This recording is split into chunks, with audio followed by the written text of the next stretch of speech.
자, 야당 소식도 짚어보겠습니다. 여론조사 내용을 살펴볼 텐데요. 차기 대선 후보 적합도 조사에서 윤석열 전 총장 지지율이요.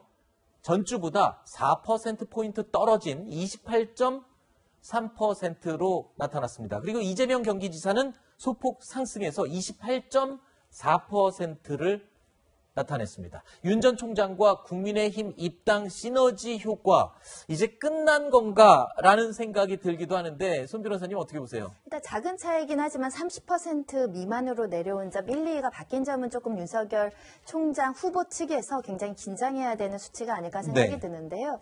일단 신인 리스크가 현실화된 시점이다 이렇게 보셔야 될 것 같습니다. 신인 리스크. 그러니까 잦은 말실수나 이런 것들도 어떻게 보면 정치적인 경력이 좀 짧기 때문에 발생할 수 있는 문제다. 네. 그래서 그것을 극복하기 위해서 국민의힘의 조기 입당, 생각보다 빠른 시점에 입당을 했지만 입당 과정에서도 일부분 잡음이 있고 아직 그렇게 화학적 결합, 정말 국민의힘의 어떤 주자로서 당을 위해서 노력하는 모습이나 이런 것들이 지지부진하다 보니까 그런 영향을 받아서 저렇게 조금 소폭 하락한 게 아닐까라는 생각이 들고요. 특히 최근에 후쿠시마 원전, 그리고 그 전에는 페미니즘 관련한 말실수가 단순히 표현의 실수라기보다는 정책을 깊게 연구하지 못했다. 이런 어떤 비판을 받으면서 나온 결과로 해석이 됩니다. 자, 그런데 이번 조사에서요. 윤 전 총장 지지율 내용을 좀 더 들여다보니까요. 특이한 점이 하나 발견됐습니다. 부산, 울산, 경남, 이른바 부울경이라고 불리는 이 지역의 지지율이 급락한 것으로 나타났습니다. 특히 50대에서 급락한 것으로 나타났다고 하는데 이 내용, 직접적인 원인이 뭘까요? 방금 전에 말씀하셨던 것처럼 윤 전 총장에 대한 기대 심리가 있었던 거죠. 그게 이제 거품이 빠지기 시작했다.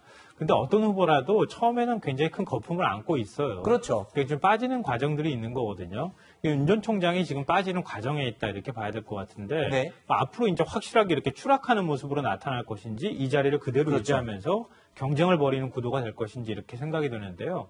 전 당분간은 좀 이렇게 수평적으로 경쟁하는 구도가 될 가능성이 있다고 생각해요. 그러니까 윤 전 총장은 그런 면에서 굉장히 행운아예요, 제가 볼 때. 아, 그래요? 네. 왜냐하면 그러니까 보수 진영의 정권 교체를 해야 되겠다고 하는 의지가 상당히 강한 상황이기도 하다. 그리고 국민의힘 내부 후보들 간에 뭔가 뾰족하게 윤 전 총장을 대체할 만한 후보가 잘 안 보인다. 이런 생각들이 있단 말이에요. 그러니까 기존에 중도층으로 있었던 층하고 그다음에 보수층이라 할지라도 윤 전 총장에 확실한 기대감을 가졌던 사람들이 일부 떨어져 나간 거는 윤 전 총장 입장에서는 굉장히 뼈아픈 부분이지만 그래도 아직도 20%대 상위를 기록하면서 이재명 지사하고 다툴 수 있는 상황이 돼 있다. 이 정도는 해볼 만한 싸움이다. 거꾸로 얘기하면. 그렇군요. 그러니까 이러기 때문에 윤 전 총장이 앞으로 어떤 태도를 보이느냐가 저는 대단히 중요하다고 생각해요. 그동안에는 정치 신인의 모습도 보여주고 좌충 우돌하고 실수도 많이 하고 그랬잖아요. 앞으로 실수하면 이제 진짜 지지율이 나가는 치명적이다. 그러니까 이런 부분들을 휴가 갔다 오니까요. 확실하게 다듬어가지고 나올 필요가 있다고 보입니다. 자, 이준석 국민의힘 대표와 윤석열 전 검찰총장의 경선 주도권을 둘러싼 갈등도 계속 이어지고 있죠. 이 갈등의 원인을 이준석 대표 때문이다, 윤석열 전 총장 때문이다, 여러 가지 분석이 많습니다만 오늘 김재원 최고위원이 이준석 대표의 책임론을 들고 나왔습니다. 지금 김재원 최고위원이죠. 그 최고위 회의할 때 보면은 이준석 대표와 가장 지금 대척점에 있는 그런 사이로 보이고, 그리고 윤석열 후보에 대해서 상당히 이제 호의적인 발언들을 많이 해주시고 있죠. 그러다 보니까 그런 이제 역학관계에서 나온 그 이준석 대표 책임론이라고도 볼 수 있고요.